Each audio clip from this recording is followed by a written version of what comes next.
안녕하세요, 여러분. 오늘은 참 신기한 이야기를 들려드리려고 해요. 장미연님은 올해 70세예요. 20년 넘게 작은 김밥집을 운영하시다가 최근에 가게 문을 닫으셨어요. 매일 새벽부터 밤늦게까지 일하시던 분이 갑자기 할 일이 없어지니까 마음이 참 허전하셨나 봐요.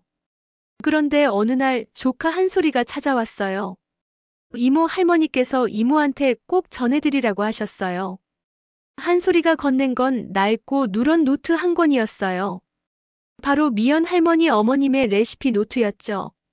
노트를 펼쳐보니 어머님의 친숙한 글씨로 가득했어요. 김치찌개 끓이는 법, 나물 무치는 법. 그런데 그 중에서도 콩자반 레시피가 유독 눈에 띄었어요. 다른 레시피보다 메모가 훨씬 많았거든요. 콩은 꼭 하룻밤 불려야 한다. 간장과 설탕 비율을 정확히 맞춰야 한다. 이런 평범한 요리 팁 아래로 작은 글씨로 이상한 메모들이 적혀 있었어요. 이 레시피는 나중에 꼭 뭔가 미완성된 문장들이었죠. 두 개의 이름, 하나의 수수께끼. 미연 할머니가 노트를 자세히 보니 더 이상한 발견이 있었어요.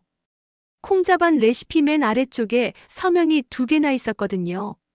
하나는 어머님 이름인 박순례, 그런데 그 옆에는 전혀 모르는 이름 김성호가 적혀 있었어요. 할머니 레시피에 왜 다른 사람 이름이 있을까? 한소리도 신기하다는 표정이었어요. 그런데 한소리가 이 수수께끼에 흥미를 보이는 게 미연 할머니는 기뻤어요. 최근에 한소리가 연인과 헤어지고 많이 우울해 있었거든요. 며칠 뒤 미연 할머니가 콩자반을 만들어 봤어요. 신기하게도 어머님 레시피로 만드니까 맛이 정말 깊고 맛있었어요. 그런데 그날 밤 갑자기 모르는 번호로 전화가 왔어요. 박순례 씨 따님 맞죠? 제가 그 노트를 찾고 있었어요. 그 노트를 저한테 주시면. 남자는 말을 끝내지 않고 전화를 끊어버렸어요. 미연 할머니는 소름이 돋았어요. 어떻게 자신의 전화번호를 알았을까요? 그리고 왜 어머님의 레시피 노트를 찾고 있을까요? 다음 날 미연 할머니와 한소리는 노트를 다시 자세히 살펴봤어요. 그런데 노트 끝부분 페이지가 찢어져 있었어요.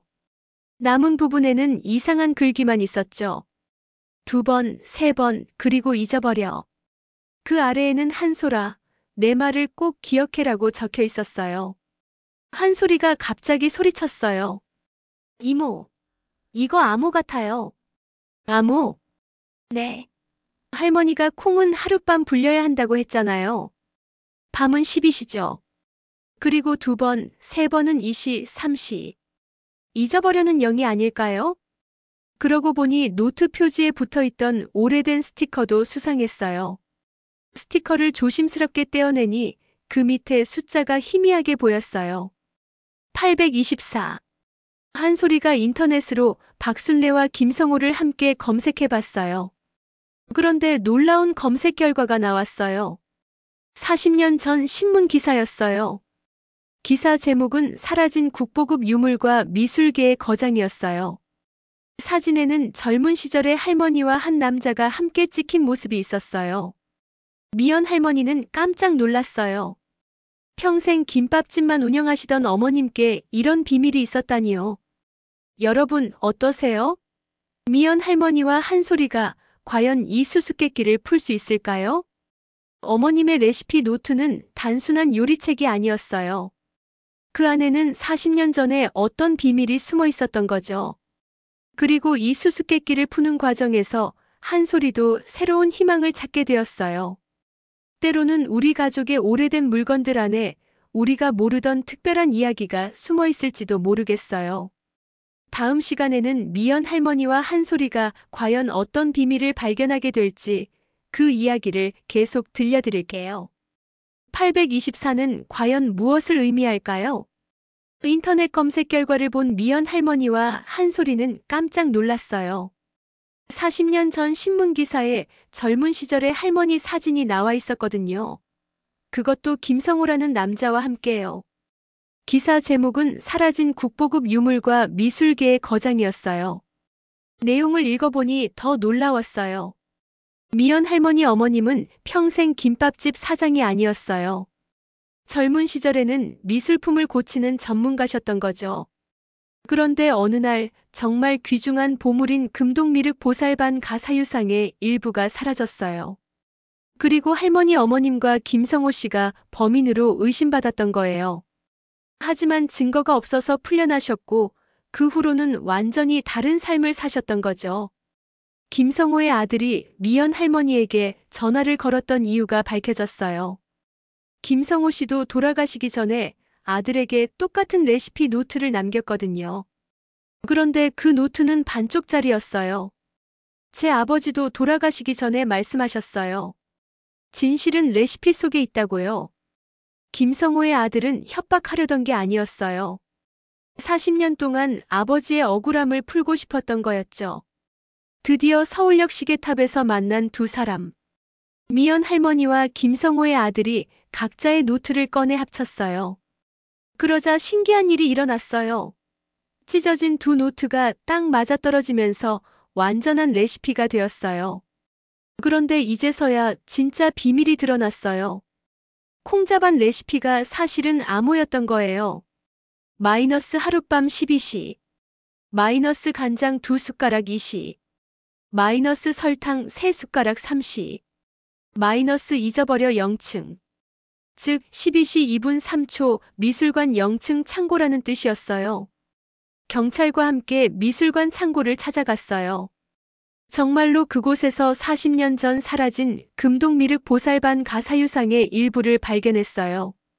진짜 범인은 당시 두 사람의 상사였던 이성우라는 사람이었어요.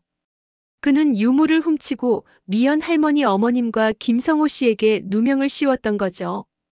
두 분은 억울함을 참고 살면서도 언젠가는 진실이 밝혀질 거라는 희망을 놓지 않으셨어요. 그래서 각자 자식들에게 이 특별한 레시피 노트를 남기신 거였죠. 40년 만에 어머님의 억울함이 풀렸어요. 미연 할머니는 마음이 한결 가벼워졌어요. 그리고 한 소리도 완전히 달라졌어요.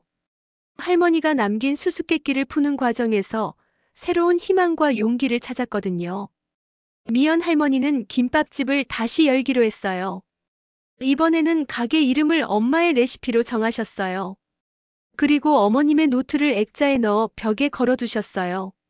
한솔이는 이제 매일 이모 가게에 와서 도와드려요. 둘이 함께 만드는 김밥은 정말 맛있어요. 그 안에는 할머니의 지혜와 사랑, 그리고 용기가 들어있거든요.